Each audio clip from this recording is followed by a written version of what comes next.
வாயில சாக்லேட் வந்ததே எது சாக்லேட்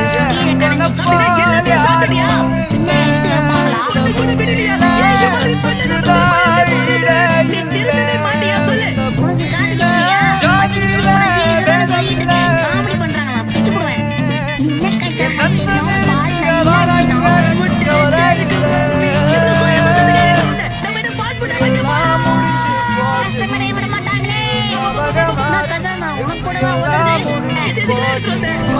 நம்ம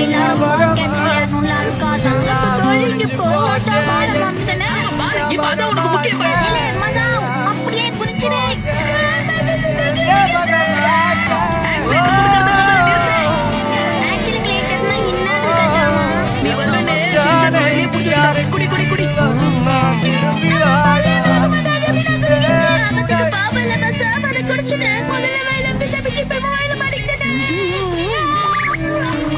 ரொம்ப சந்தோஷப்படாதீங்க, நம்ம பிறந்தவங்களோட இடத்துக்கு வந்துடும். எவ்வளவு அச்சோ குரங்கு சார் வந்துட்டா.